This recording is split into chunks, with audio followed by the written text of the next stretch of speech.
Puss in Boots. Yeah. How it influenced Sinners. Filmmaker Ryan Coogler has revealed a surprising inspiration for his upcoming period horror film Sinners. None other than DreamWorks Animation 2022 animated feature Puss in Boots: The Last Wish. Speaking on Straw Hat Goofy's Movies channel, Coogler asked the host if he's seen the Puss sequel before confirming it was a massive influence on Sinners. The host, they don't even give Juju some credit. The host. Come on, that's horrible. The host. Juju has said, he asked him, Puss in Boots on Sinners. Coogler responds, yeah, think about the villain. Think about his defining features, to which the host responds, oh, the eyes. Oh, my God. To which Coogler enthusiastically nods, reaffirming, then continues with think about his demeanor.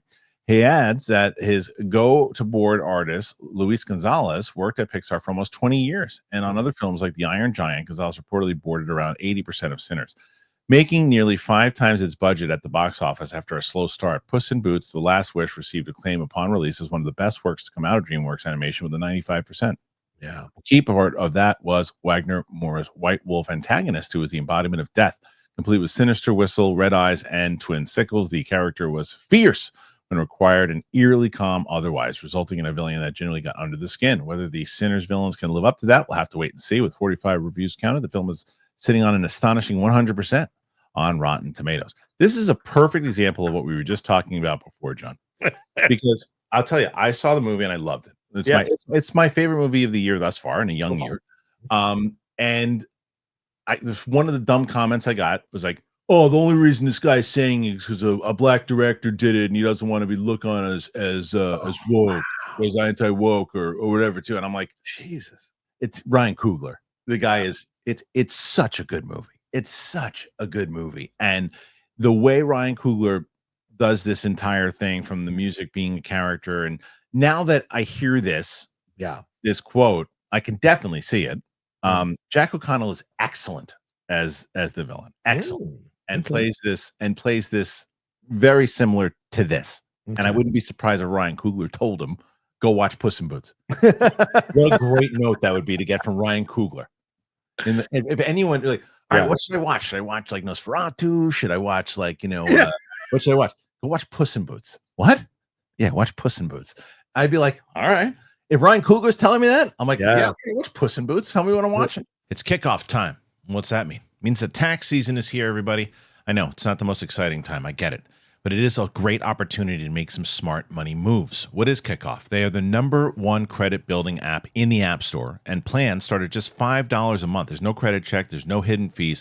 There's no interest. For me, it's all about building my credit. I'm trying to get some stuff going this year with my family. It's why I moved. We're trying to be first-time owners. And in order to do that, you got to build your credit.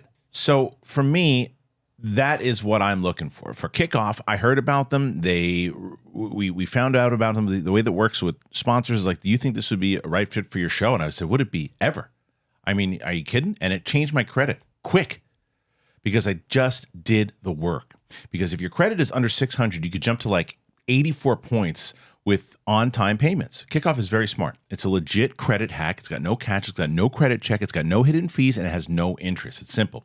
You make on-time payments. Credit bureau sees good behavior, which can mean that your credit grows fast. So the beauty of it is that you can start building credit right away with your first month free with our special tax season promo. With AutoPay, you never have to worry about missing a payment, so you can build credit in your sleep. You sign up in minutes from your phone. There's no credit check. You cancel any time. It's the #1 credit building app out there. It has over 10,000 positive reviews on the App Store, and 98% of them 5 stars.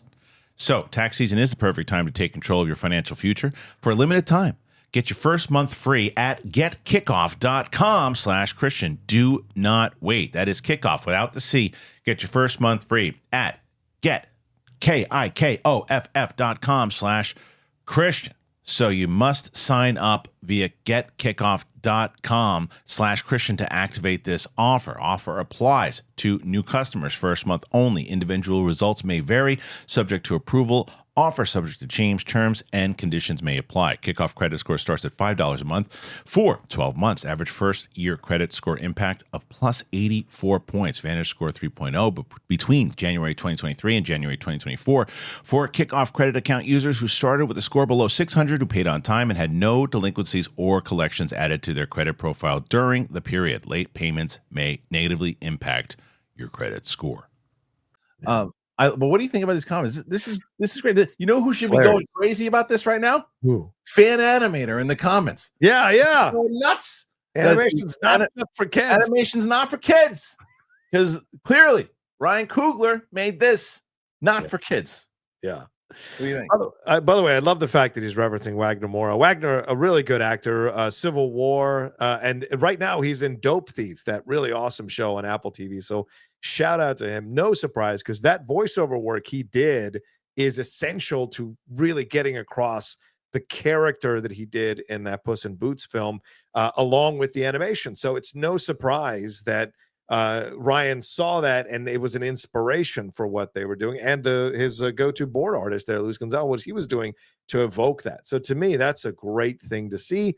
And look, you get inspiration from where you get inspiration. It doesn't mean he's doing an animated film. He's doing a film that has some real resonance from what I see from the trailer. So the fact that he's got this approach to it with the villain and making this kind of connection, it's kind of a fun thing to add to the hype for this movie. Because remember, initially there were some not the best notices coming out of the initial screenings, but everything since has been really positive. So I can't wait to see it myself tonight. You're gonna love this. I bet I think it's some of Michael B. Jordan's best work in quite a while, and I think he's been doing great stuff.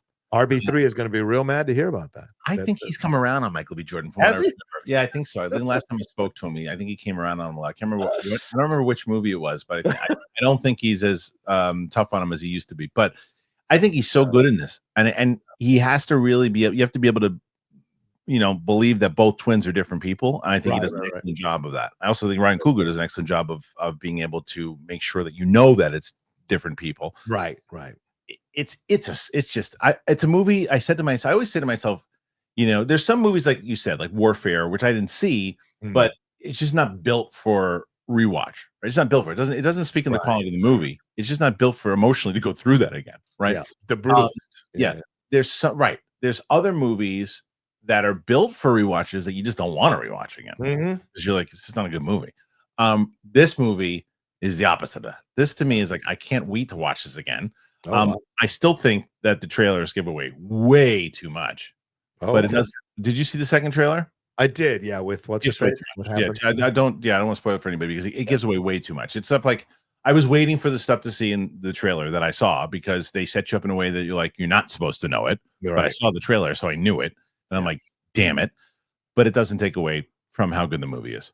So there you go. Oh, wait. All right. Puss in Boots, the inspiration for this movie. Isn't that great? I love that story. You like the story as much as I do, as much as John does. What say you? Put your thoughts in there. Tell us exactly what you think about it.